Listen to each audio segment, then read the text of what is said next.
आखिर ऐसा क्या हुआ कि इंदौर में 33 साल के कारोबारी को ऐसी लत लगी कि छिपकलियां खाने लगा और भीख मांगने पर भी मजबूर हो गया। भिखारियों के रेस्क्यू के दौरान जब प्रशासन की टीम उसे भिक्षुक घर ले गई तब उसकी कहानी सामने आई। चलिए जानते हैं क्या है पूरी कहानी। 3 महीने पहले प्रशासन से जुड़ी एक संस्था कारोबारी को सड़क से उठा कर ले आई। यहाँ इलाज के साथ योग, मेडिटेशन, हीलिंग और अध्यात्म से 1 महीने में ही काफी सुधार आया। वह एक नॉर्मल जिंदगी जीने लगा। वह अब जॉब भी कर रहा है। काम करते करते उसे 2 महीने हो गए हैं। परिवार भी उसे फिर से अपनाने को तैयार हो गया है। नशे के लिए जीव जंतु मारकर खाने वाले इस शख्स का नाम सुनील महावीर है। इंदौर के सुनील महावीर सब्जी मंडी में कारोबारी थे। यहीं कुछ लोगों से दोस्ती हो गई। 2012 में सुनील बीड़ी, सिगरेट और शराब पीने लगा। धंधा अच्छा चलता था तो महंगे नशे शुरू कर दिए। दुकान से 20 से 25 हजार रुपए जेब में रखते थे। इन रुपयों को दोस्तों के साथ उड़ाते थे।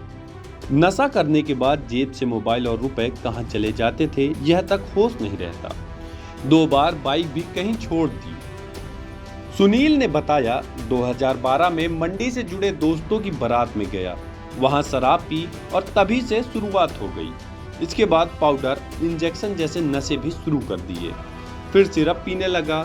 मेरी जिंदगी का सबसे बुरा दिन तब था जब रतलाम रेलवे बोर्ड की परीक्षा देने महाराष्ट्र गया। परीक्षा के बाद रेलवे स्टेशन आया तो एक बुजुर्ग ने रोका। वह लोगों को छोटे डिब्बे में कोई पाउडर बेच रहा था। मैंने वह लिया। इसके बाद पाउडर की लत ऐसी लगी कि सिर्फ नशा करने 20 बार महाराष्ट्र गया। सुनील ने बताया कि परिवार ने शादी कर दी, लेकिन मेरी नशे की आदत के चलते पत्नी भी छोड़कर चली गई। हालत इतनी खराब हो गई कि मैंने मां के जेवर तक बेच दिए। माता पिता ने इंदौर और सीहोर के रिहेब सेंटर भेजा। यहां से 2 बार भाग कर आ गया। इतना हिंसक हो गया था कि घर वालों ने कमरे में बंद करना शुरू कर दिया। तलब लगती तो छिपकलियां मारकर खाने लगा। परिवार ने एक बार फिर रिहेब सेंटर भेज दिया। यहाँ खाना होम डिलीवरी से आता। दोस्त टिफिन लाता तो उससे 1 लीटर का कमंडल बुलाता।